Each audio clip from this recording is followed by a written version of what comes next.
ನಮಸ್ಕಾರ ರೀಪ್ಪ ಎಲ್ಲರಿಗೂ. Number 1 news Kannada ಖಡಕ್ ಜವಾರಿ ಕಾಕಂತ ಯೂಟ್ಯೂಬ್ದಾಗ ಬಟನ್ ಹೊಡಿಬೇಕು, ಫೇಸ್ಬುಕ್ದಾಗ ಫಾಲೋ ಮಾಡ್ಬೇಕು. ಫೇಸ್ಬುಕ್ದಾಗ ಫಾಲೋ ಮಾಡಿದ್ರೆ ಉರ್ದು ಒಂದು ಐತ್ರಿ ಔಷಧ ಉಪಚಾರದ ದಖನಿ ನಂಬರ್ 1 ನ್ಯೂಸ್, ಅದನ್ನು ಫಾಲೋ ಮಾಡಿರಿ. ನೀವು ಎಲ್ಲಿವರೆಗೆ ಫಾಲೋ ಮಾಡೋದಿಲ್ಲ ಅಲ್ಲಿವರೆಗೆ ನೇರವಾಗಿ ನಿಮಗೆ ಮುಟ್ಟುವುದಿಲ್ಲ. ಈಗೇನು ತೊಗೊಂಡು ಸುದ್ದಿ ತೊಗೊಂಬಂದೀನಿ ಅಂದರೆ, ಉತ್ತರ ಕರ್ನಾಟಕದ ಹಾವೇರಿಯ ಶಾಸಕ ಶಿಗ್ಗಾಂವ್ ಯಾಸೀರ್ ಖಾನ್ ಪಠಾಣ ಗುಡುಗಿದ್ದು ನೋಡಿದಿರಿ. ಯಾವ ರೀತಿ ಗುಡುಗ್ಯಾನ ಪಕ್ಷದ್ರೋಹಿಗಳು ಯಾರು ಮೋಸ ಮಾಡಿದ್ದಾರೆ, ಎಲ್ಲೆಲ್ಲಿ ಮೋಸ ಮಾಡಿದ್ದಾರೆ ಎಲ್ಲ ಪಿನ್ ಟು ಪಿನ್ ಮಾಹಿತಿ ಹೈಕಮಾಂಡ್ಗೆ ಕಳಿಸುವಂಥ ಶಕ್ತಿ ಇಟ್ಕೊಂಡಂಥ ಯಾಸೀರ್ ಖಾನ್ ಪಠಾಣ್. ನಾ ಮೊದಲಿಂದನೂ ಹೇಳ್ಕೊತ ಬಂದಿದ್ನಿ, ಈ ಅಲಿಬಾಬಾ ಸಜ್ಜಾದೆ ಸಾಹೇಬ್ರ ಶಾಪ ತೊಗೋಬೇಡ್ರಿ. ಅಲ್ಪಸಂಖ್ಯಾತರ ಲೀಡ್ರುಗಳ ತೊಗೋತೀರಿ ನೀವು ಗ್ಯಾರಂಟಿ. ಅವ್ರದ್ದು ಶಾಪ ತೊಗೊಂಡ್ರಿ ಅಂದ್ರೆ ನಕ್ಕಿ ನೀವು ಬೂದಿ ಆಗ್ತೀರಂತ ನಾ ಹೇಳ್ಕೊತ ಬಂದಿದ್ನಿ, ನೀವು ಕೇಳಲಿಲ್ಲ. ಈಗ ಶುರುವಾಗೈತಿ ಅದು, ಯಾವಾಗಲೂ ಒಂದು ಸ್ವಲ್ಪ ತಡ ಆಕೈತಿ, ಮಾತ್ರ ಅದು ಇಫೆಕ್ಟ್ ಆಕೈತಿ. ಈಗ ಇಫೆಕ್ಟ್ ಆಗಾಕತ್ತೈತಿ, ತಲೆದಂಡಗಳಾಗತ್ತಾವ, ಒಬ್ಬೊಬ್ಬರ ತಲೆದಂಡ ಆಗಾಕತ್ತಾವ. ಈಗ ಇನ್ನೂ ಆಗತ್ತಾವ. ಇನ್ನು ಹಾವೇರಿಯ ಶಾಸಕ ಶಿಗ್ಗಾಂವದಲ್ಲಿ 1,000 ಕೋಟಿ ರೂಪಾಯಿ ತಂದಾನಂತ್ರಿ. ಅಭಿವೃದ್ಧಿ ಕಾರದ ಹರಿಕಾರ ತಾನ ಮಾತಾಡ್ಯಾನ ನೋಡ್ರಿ. ಅಲ್ಲಿ ಸತೀಶ್ ಜಾರಕಿಹೊಳಿ ಬಾಜು ಕೂತಾರೆ, ಯಾವಾಗ ಆದ್ರೂ 5 ಕೋಟಿ 10 ಕೋಟಿ ಕೊಡ್ತಾರಂತ. ಯಾವಾಗ ಸತೀಶ್ ಜಾರಕಿಹೊಳಿ ಶಿಗ್ಗಾಂವ್ ಕ್ಷೇತ್ರ ಕಬ್ಜಾ ತೊಗೊಂಡ್ರು ಆವಾಗ ನಾವು ಅಡ್ವಾನ್ಸ್ ಭವಿಷ್ಯ ಹೇಳಿದ್ದು, ಅದು ಗೆಲುವು ಖಚಿತ. ಇನ್ನು ಬಾಗಲಕೋಟೆ ನೋಡಾಕಿರಿ ಹೆಂಗೆ ಧೂಮಕೇತು ಗೊತ್ತಾ ಹಾರ್ತೈತಿ ಗುಲಾಲ. Satish Jarkiholi ground network. ಸತೀಶ್ ಜಾರಕಿಹೊಳಿ ಯಾರನ್ನ ಶಾಸಕ ಮಾಡ್ಬೇಕು, ಯಾರನ್ನ ಶಾಸಕ ಮಾಡಬಾರ್ದು, ಯಾವನ ಮಂತ್ರಿ ಮಾಡ್ಬೇಕು, ಯಾವನ ಮಂತ್ರಿ ಮಾಡಬಾರ್ದು ಅಂಥ ಗೋದ್ರೇಜ್ ಚಾವಿನ ಐತ್ರಿ. ಗೋದ್ರೇಜ್ ಚಾವಿ ಅಂದ್ರೆ ಗೊತ್ತೈತಿರಲ್ಲ, ಗ್ಯಾರಂಟಿ ಅದು. ಆ ಚಾವಿ ಬೇರೆ ಚಾವಿನ ಹತ್ತೋದಿಲ್ಲ. ಅಂಥ ಮಾಸ್ಟರ್ ಮೈಂಡ್ ಇವತ್ತು ಹಾವೇರಿ ಜಿಲ್ಲೆಯ ಶಿಗ್ಗಾಂವ್ ಮಹಾಜನತೆಗೆ ಏನು ವಚನ ಕೊಟ್ಟಿದ್ದ ಸತೀಶ್ ಜಾರಕಿಹೊಳಿ, ಅದನ್ನು ಪೂರೈಕೆ ಮಾಡ್ಯಾನ ಯಾಸೀರ್ ಖಾನ್ ಪಠಾಣ್ ಜೊತೆ ಕೂಡ್ಕೊಂಡು. ಯಾಸೀರ್ ಖಾನ್ ಪಠಾಣ ಅಭಿವೃದ್ಧಿ ಸಲುವಾಗಿ ಏನೇನು ಪ್ರಪೋಸಲ್ ತೊಗೊಂಡೋಗ್ಯಾನ, ಎಲ್ಲ ಸ್ಯಾಂಕ್ಷನ್. ರಸ್ತೆಗಳು, ಅಲ್ಪಸಂಖ್ಯಾತರ ಭಾಗದಲ್ಲಿ ಅನೇಕ ರೋಡ್ಗಳು, ಕುಡಿಯುವ ನೀರಿನ ವ್ಯವಸ್ಥೆ, ಪ್ರತಿಯೊಂದು ವಿಷಯದಲ್ಲಿಯೂ ಸಹಿತ ಇವತ್ತು ಶಾದಿ ಮಹಲ್ದಂಥ ಕೋಟಿ ರೂಪಾಯಿಗಳನ್ನು ತಂದು ಇವತ್ತು ಆ ಮುಖ್ಯಮಂತ್ರಿ ಬೊಮ್ಮಾಯಿ ಮಾಡಿದಂಥ ಕಾರ್ಯಕ್ಕಿಂತಲೂ ಹೆಚ್ಚು ಮಾಡಾಕತ್ತಾನ್ರಿ ಯಾಸೀರ್ ಖಾನ್ ಪಠಾಣ. 1,000 ಕೋಟಿ ರೂಪಾಯಿ ತಂದಾನ. ಮತ್ತೊಂದು ಮಾತು ಹೇಳ್ಯಾನ್ರಿ ಯಾಸೀರ್ ಖಾನ್ ಪಠಾಣ್, ತಲೆಯಾಗ ಇಟ್ಕೋರಿ. ಅದು ಅರ್ಥಭರ್ತವಾದ ಒಂದು ಮಾತೈತಿ, ಅರ್ಥಗರ್ಭಿತವಾದ ಮಾತು. ಭಾಳ ಕೂಲಂಕುಷವಾಗಿ ಕೇಳಬೇಕು. ಪಕ್ಷದ್ರೋಹಿಗಳು ಯಾರು, ಪಕ್ಷದಿಂದ ತೆಗೆದುಕೊಂಡಂಥ ಸವಲತ್ತುಗಳು, ಪಕ್ಷಕ್ಕಾಗಿ ಸಿಪಾಯಿಯಾಗಿ ದುಡಿತೇನಂತ ಹೇಳಿ ವಚನ ಕೊಟ್ಟು 4-5 ಸಾರಿ ಮಿಲಾಪಿ ಕುಸ್ತಿ ಮಾಡ್ತಾರಲ್ಲ, ಹಾಗಾಗಿ ಆ ಕ್ಷೇತ್ರ ಹಾಳಾಗಿತ್ತು. ಈಗ ಆ ಕ್ಷೇತ್ರದಲ್ಲಿ ಈ ಪಠಾಣ್ ಬಂದ ಮೇಲೆ ಅಲ್ಲಿ ಜಾರಕಿಹೊಳಿ ಸಹೋದರರ ಒಂದು ಭದ್ರ ಬುನಾದಿ ಅಭಯ ಹಸ್ತೈತ್ರಿ. ಇನ್ನು 28ಕ್ಕೂ ಶಾಸಕ ಯಾಸೀರ್ ಖಾನ್ ಪಠಾಣ್ ಹಂಗೆ ಮಾಡ್ಕೊಂಡ್ಬಿಟ್ಟಾನ್ರಿ ಗ್ರೌಂಡ್ ನೆಟ್ವರ್ಕ್.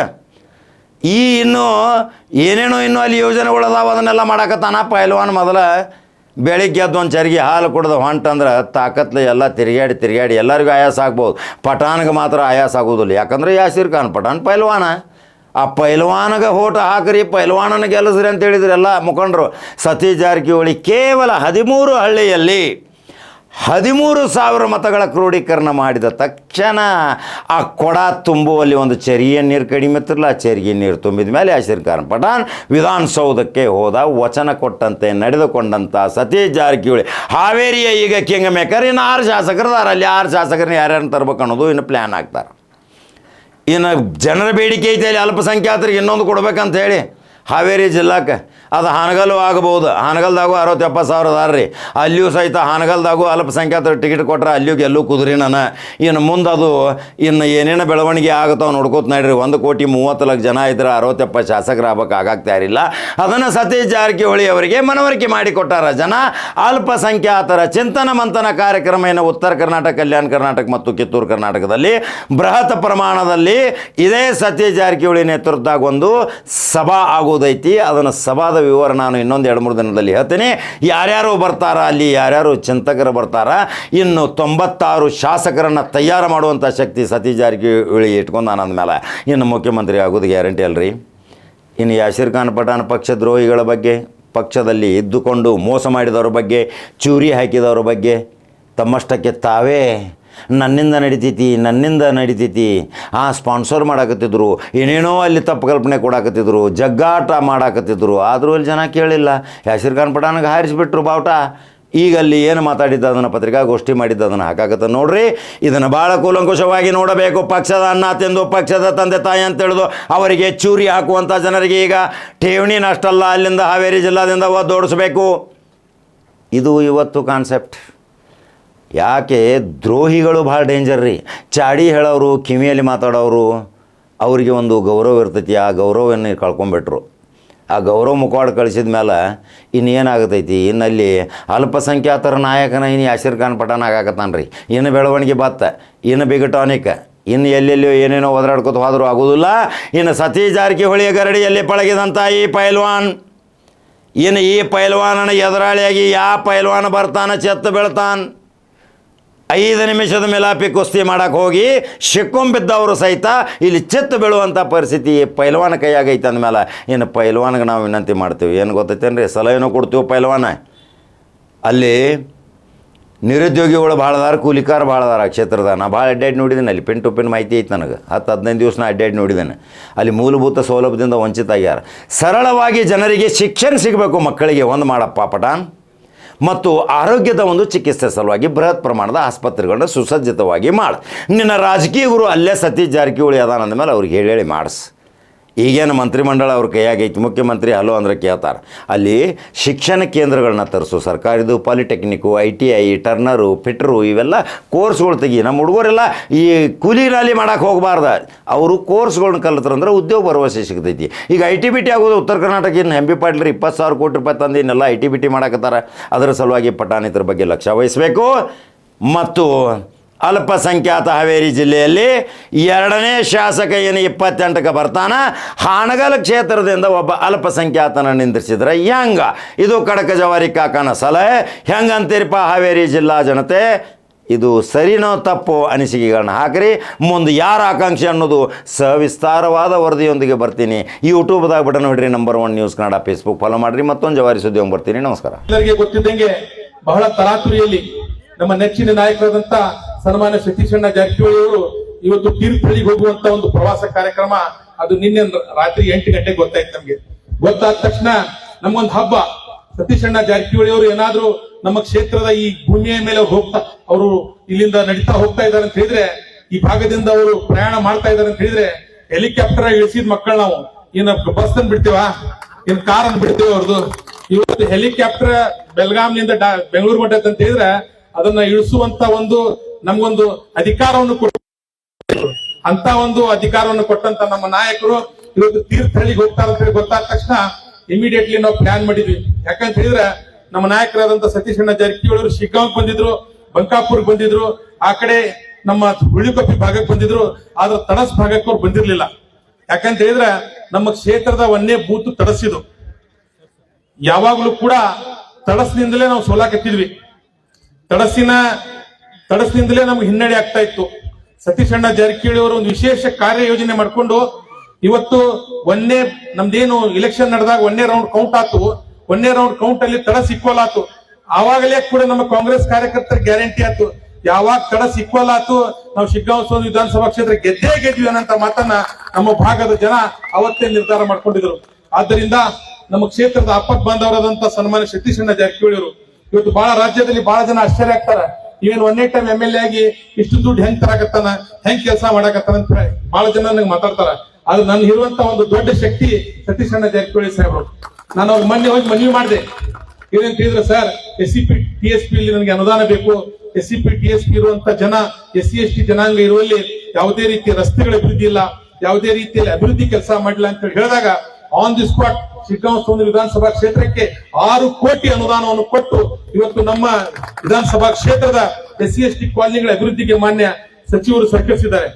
PWD ರೋಡ್ಗಳನ್ನು ನಾವೇನ್ ಕೇಳಿವಿ ಎಲ್ಲಾನು ಕೊಟ್ಟಿದ್ದಾರೆ.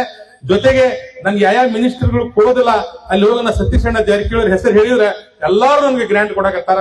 ಆದ್ದರಿಂದ ಯಾವ ಉದ್ದೇಶ ಇಟ್ಕೊಂಡು ಸನ್ಮಾನ್ಯ ಸತೀಶಣ್ಣ ಜಾರಕಿಹೊಳಿ ಅವರ ನೇತೃತ್ವದಲ್ಲಿ ಉಪಚುನಾವಣೆ ನಡೀತೋ, ಎಲ್ಲೆಲ್ಲಿ ಏನೇನು ಸೌಕಾರ ಮಾತು ಕೊಟ್ಟಿದ್ರು ಆ ಮಾತು ಪ್ರಕಾರ ಇವತ್ತು ನಮ್ಮ ವಿಧಾನಸಭಾ ಕ್ಷೇತ್ರದಲ್ಲಿ 1,000 ಕೋಟಿಗಿಂತ ಹೆಚ್ಚು ಗ್ರಾಂಟ್ ಅನ್ನು ತಂದು ಇವತ್ತು ನಾವು ನಮ್ಮ ಕ್ಷೇತ್ರವನ್ನು ಅಭಿವೃದ್ಧಿ ಮಾಡ್ತಾ ಇದ್ದೀವಿ. ಅದರ ಸಂಪೂರ್ಣ ಶ್ರೇಯ ನಮ್ಮ ನೆಚ್ಚಿನ ನಾಯಕರಾದಂತಹ ಸನ್ಮಾನ್ಯ ಸತೀಶಣ್ಣ ಜಾರಕಿಹೊಳಿಗೆ ಬರ್ತೈತೆ ಅನ್ನೋ ಮಾತನ್ನು ಈ ಸಂದರ್ಭದಲ್ಲಿ ಹೇಳಿಕ್ ಬಯಸ್ತಾ ಇದ್ದೀನಿ. ಬಂಧುಗಳೇ, ನಾನು ಶಾಸಕನಾಗಿ ಕೇವಲ 14 ತಿಂಗಳಾಗಿದೆ. ಇನ್ನೂ ಬಹಳಷ್ಟು ಕೆಲಸಗಳನ್ನು ಮಾಡುವುದಿದೆ. ನಾನು ಸಚಿವರಿಗೆ ಬೆಂಗಳೂರಿಗೊಮ್ಮೆ ಹೋದಾಗೊಮ್ಮೆ ನಾನು ಅವ್ರ ಮನೆಯಲ್ಲಿ ಹೋಗಿ ಬರ್ಲಿಲ್ಲ ಅಂದ್ರೆ ನನಗೂ ಸಮಾಧಾನ ಇರೋದಿಲ್ಲ. ಅಲ್ಲಿ ಹೋಗಿ ನಮ್ಮ ಕ್ಷೇತ್ರದ ಎಲ್ಲ ಸಮಸ್ಯೆಗಳನ್ನ ನಾನು ತಿಳಿಸಿದಾಗ ಮಾನ್ಯ ಸಚಿವರು ನೀನು ತಲೆ ಕೆಡಿಸ್ಕೋಬೇಡ, ಏನ್ ಬೇಕು ಹೇಳಿ ಅಂತ ಎಲ್ಲಾ ರೀತಿಯ ವ್ಯವಸ್ಥೆಯನ್ನು ನನ್ನ ವಿಧಾನಸಭಾ ಕ್ಷೇತ್ರಕ್ಕೆ ನಾನು ಮಾಡ್ತಾ ಇದ್ದಾರೆ. ಆದ್ರಿಂದ ಸಾಹೇಬ್ರೆ, ತಾವು ನನಗೆ ಅಧಿಕಾರ ಕೊಟ್ಟ ಮೇಲೆ ನಮ್ಮ ವಿಧಾನಸಭಾ ಕ್ಷೇತ್ರದಲ್ಲಿ ಈಗಾಗಲೇ ಸುಮಾರು 8,000 ಪಟ್ಟಗಳನ್ನು ಮಾಡಿದ್ದೀವಿ. 50-60 ವರ್ಷಗಳಿಂದ ಯಾವ ತಾಂಡಗಳಲ್ಲಿ SC ST ಮೈನಾರಿಟಿ ಕಷ್ಟದಲ್ಲಿರುವಂತ ಜನರಿಗೆ ಸುಮಾರು ನಾವು 20,000 ಕುಟುಂಬಗಳನ್ನು ಐಡೆಂಟಿಫೈ ಮಾಡಿದ್ದೇವೆ. ಮೊದಲನೇ ಹಂತವಾಗಿ ಸುಮಾರು 8,000 ಪಟ್ಟಗಳನ್ನು ರೆಡಿ ಮಾಡಿ ಇದೇ ಗ್ರಾಮದಲ್ಲಿ ಮೊನ್ನೆ ಸುಮಾರು ಒಂದು 400 ಜನರಿಗೆ ಪಟ್ಟ ಕೊಡುವ ಮುಖಾಂತರ ಅವರ ಋಣ ತೀರಿಸುವಂತ ಕೆಲಸ ನಾವು ಮಾಡ್ತಾ ಇದ್ದೇವೆ ಅನ್ನೋಂತ ಮಾತನ್ನ ಈ ಸಂದರ್ಭದಲ್ಲಿ ನಾನು ನಿಮ್ಗೆ ಹೇಳಲಿಕ್ಕೆ ಬಯಸ್ತಾ ಇದ್ದೀನಿ. ಜೊತೆಗೆ ನಮ್ಮ ವಿಧಾನಸಭಾ ಕ್ಷೇತ್ರದ ಹಲವಾರು ದೇವಸ್ಥಾನಗಳಿಗೆ, ನಮ್ಮ ವಿಧಾನಸಭಾ ಕ್ಷೇತ್ರದಲ್ಲಿರುವಂತಹ ಮಸೀದಿಗಳಿಗೆ, ನಮ್ಮ ವಿಧಾನಸಭಾ ಕ್ಷೇತ್ರದಲ್ಲಿ ST ಭವನಗಳನ್ನು, SC ಭವನಗಳನ್ನ ಹಾಗೂ ಅಲ್ಪಸಂಖ್ಯಾತ ಭವನಗಳನ್ನು ನಿರ್ಮಾಣ ಮಾಡುವ ಮುಖಾಂತರ ನಮ್ಮ ವಿಧಾನಸಭಾ ಕ್ಷೇತ್ರದ ಸರ್ವ ಜನರಿಗೂ ಕೂಡ ನಾವು ನಮ್ಮ ಕೈಲಿ ಆದಂತ ಎಲ್ಲ ರೀತಿಯ ಸಹಾಯ ಸಹಕಾರವನ್ನು ಮಾಡ್ತಾ ಇದ್ದೇವೆ ಅನ್ನೋ ಮಾತನ್ನ ಈ ಸಂದರ್ಭದಲ್ಲಿ ಹೇಳಿ ಅತಿ ಹೆಚ್ಚು ಮಾತನಾಡಿದೆ. ಯಾಕಂತ ಹೇಳಿದ್ರೆ ಸೌಕಾರ ಇದ ರೂಟಿಗೆ ಹೋಗ್ತಾ ಅಂತ ಗೊತ್ತಾದ ತಕ್ಷಣ ಮತ್ ನಾವು ಸ್ವಲ್ಪ ದುಣಸಿ ಜನನು ಅಲ್ಲೇನು ಕೈ ಒಡ್ಡವ್ರ, ಅಲ್ಲೇನು ಒಂದ್ ಸಣ್ಣ ಕಾರ್ಯಕ್ರಮ ಐತಿ, ಅಲ್ಲಿಂದ ಮತ್ ಕೋಣನಕೇರಿ ಜನ ಅವರು ಒಂದ್ ಸ್ವಲ್ಪ ಕೈ ಒಡ್ಡಾರ. ಯಾಕಂತ ಹೇಳಿದ್ರೆ ಈ ಭಾಗದಲ್ಲಿ ಯಾರು ಕಾಂಗ್ರೆಸ್ನವ್ರು ನಾವು ಗೆಲ್ತೇವೋ ಇಲ್ಲೋ ಅನ್ನಂತ ಒಂದು ವಿಶ್ವಾಸನ ಹೋಗುವಂತ ಸಂದರ್ಭ ಇತ್ತು. ಯಾಕಂದ್ರೆ 1 ವರ್ಷ ಸೋಲಲ್ಲ, 2 ಟೈಮ್ ಸೋಲಲ್ಲ. 1994 ಕುನ್ನೂರ್ ಸಾಹೇಬ್ರು ಗೆದ್ದಿದ್ ಬಿಟ್ಟ ವಾಪಸ್ 2024ರಲ್ಲಿ ಈ ವನವಾಸವನ್ನು ತೊಡೆದು ಹಾಕ್ಲಿಕ್ಕೆ ಸತೀಶ್ ಅಣ್ಣ ಜಾರಕಿಹೊಳಿ ಅವರೇ ಬರ್ಬೇಕಾಯ್ತು ಅನ್ನೋ ಮಾತನ್ನ ಈ ಸಂದರ್ಭದಲ್ಲಿ ನಾನು ನಿಮ್ಗೆ ಹೇಳಿಕ್ ಬಯಸ್ತಾ ಇದ್ದೀನಿ. ನೀವೆಲ್ಲ ಟಿವಿಯಾಗ ನೋಡಿರ್ಬೋದು, ಇಲ್ಲ ದಾವಣಗೆರೆ ಗೆತ್ತೈತಿ, ಬಾಗಲಕೋಟೆ ಸೋಲ್ತೈತಿ ಅಂತ ಹೇಳಿ ಸ್ಟಾರ್ಟಿಂಗ್ ಬರೀ ಅದನ್ನ ತೋರ್ಸೋರು. ನಮ್ ಶಿಗ್ಗಾಂವ್ದಂಗ ಹೇಳೋರು 3ರಾಗ 2 ಗೆಲ್ತಾವು, ಶಿಗ್ಗಾಂವ್ ಸೋಲ್ತೈತಿ ಅಂದ್ರು. ಈಗ ಅಡ್ವಾನ್ಸ್ ಆಗಿ ಹೇಳಕತ್ತಾರ ದಾವಣಗೆರೆ ಇನ್ನೂ ಏನೈತಿರಪ್ಪ ಆದ್ರೆ ಬಾಗಲಕೋಟೆ ಮಾತ್ರ ಸೌಕಾರ ಮಾಡ್ಯಾರ 100ಕ್ಕೆ 100 ಗೆಲ್ತೈತಿ ಅನ್ನೋ ಮಾತನ್ನ ಇವತ್ತು ರಾಜ್ಯದಲ್ಲಿ ಎಲ್ಲ ಜನ ಮಾತನಾಡ್ತಾ ಇದ್ದಾರೆ ಅನ್ನೋ ಮಾತನ್ನ ಈ ಸಂದರ್ಭದಲ್ಲಿ ಹೇಳ್ತಾ ಇದ್ದೀನಿ.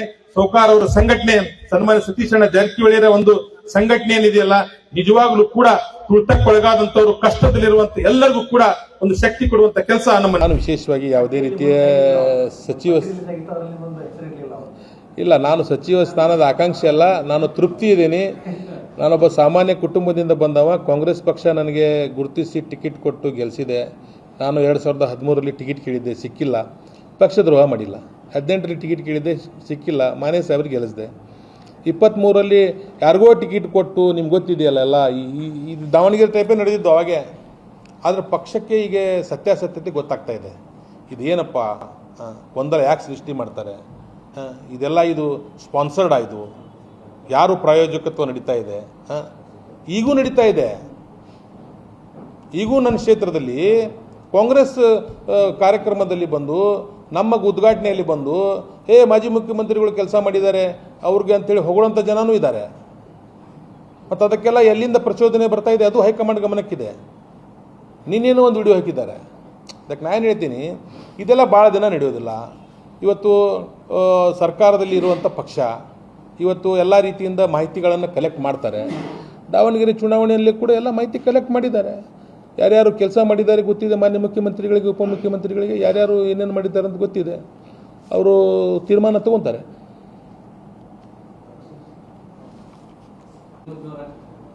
ಸರ್ 100ಕ್ಕೆ 100 5 ಗ್ಯಾರಂಟಿ ಕೊಟ್ಟಿದ್ದೀವಿ. 6ನೇ ಗ್ಯಾರಂಟಿಯಾಗಿ ಯಾವ ಕ್ಷೇತ್ರದಲ್ಲಿ ಇಲ್ಲ. ರಾಜಕಾರಣದಲ್ಲಿ 2 ಥರದ ಹೋರಾಟ ಐತಿ. ಒಂದು ಪಕ್ಷದ ಒಳಗಿನ ಹೋರಾಟ, ಒಂದು ಪಕ್ಷದ ಹೊರಗಿನ ಹೋರಾಟ.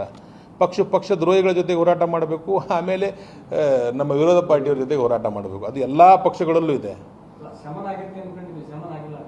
ಎಲ್ಲೂ ಶಮನ ಆಗೋದಿಲ್ರಿ. ಏನಿದೆ ಅಂತ ಹೇಳಿದ್ರೆ ಶಮನ ಹೆಂಗಾಗ್ತೈತಿ, ಒಬ್ಬರು ಸ್ಪಾನ್ಸರ್ ಮಾಡೋ ಟೈಮ್ನಾಗ ಶಮನ ಹೆಂಗಾಗುತ್ತೆ? ಏನು ಬೆಳವಣಿಗೆ ನಾವೆಲ್ಲ ಇದನ್ನು ನೋಡೇ ರಾಜಕಾರಣಕ್ಕೆ ಬಂದಿದ್ದು. ಭಾಳ ದೊಡ್ಡ ರಾಜಕಾರಣಿಗಳ ವಿರುದ್ಧ ಹೋರಾಟ ಮಾಡಿ ಬಂದೆ ನಾವು. ಸನ್ಮಾನ್ಯ ಉದಾಸಿ ಸಾಹೇಬರು, ಬೊಮ್ಮಾಯಿ ಸಾಹೇಬ್ರ ಜೊತೆ ಹೋರಾಟ ಮಾಡಿ ಬಂದವರು ನಾವು. 100ಕ್ಕೆ 100 ಒಂದು ವಿಚಾರ ಹೇಳ್ತೀನಿ. ಯಾರೇ ಎಷ್ಟೇ ದೊಡ್ಡ ನಾಯಕರಿರಲಿ, ಯಾರೇ ಎಷ್ಟು ದೊಡ್ಡ ಹುದ್ದೆಯಲ್ಲಿರಲಿ, ಬಟ್ ಯಾವ ಪಕ್ಷದಿಂದ ನಾವು ಆಗಿರ್ತೀವಿ ಆ ಪಕ್ಷಕ್ಕೆ ನಾವು ನಿಷ್ಠಾವಂತರಾಗಿರಬೇಕು. ದಾವಣಗೆರೆಯಲ್ಲಿ ಸಮರ್ಥ ಕ್ಯಾಂಡಿಡೇಟು ಸೆಕೆಂಡ್ರಿ, ಬಟ್ ಸಿಂಬಾಲ್ ನಮ್ಮ ಪಕ್ಷ. ಇವತ್ತು ಸಮರ್ಥ ಕ್ಯಾಂಡಿಡೇಟ್ ಆಗ್ಬೋದು, ನಾಳೆ ನೀವು ಆಗ್ಬೋದು, ನಾಳೆ ಮತ್ತೊಬ್ಬರು ಆಗ್ಬೋದು. ಎಂಡ್ ಆಫ್ ದಿ ಡೇ ನಾವೆಲ್ಲ ಇರೋದು ಇವತ್ತು ಪಕ್ಷದ ವತಿಯಿಂದ. ಪಕ್ಷ ಇದ್ದರೆ ಎಲ್ಲನೂ ಇದೆ. ಯಾಕಂದರೆ ಪಕ್ಷದಿಂದ ಕಾರ್ಯಕರ್ತರಿದೆ. ಆದರೆ ಪಕ್ಷಕ್ಕೆ ನಾವು ದ್ರೋಹ ಮಾಡುವಂಥ ಕೆಲಸ ಯಾವತ್ತೂ ಕೂಡ ಮಾಡಬಾರ್ದು. ಪಕ್ಷಕ್ಕೆ ದ್ರೋಹ ಮಾಡೋದು ಅದು ಭಾಳ ದೊಡ್ಡ ಪಾಪ ಅನ್ನೋಂಥ ಮಾತನ್ನು ಕೂಡ ಈ ಸಂದರ್ಭದಲ್ಲಿ ಹೇಳಿ ಬಯಸ್ತೀನಿ.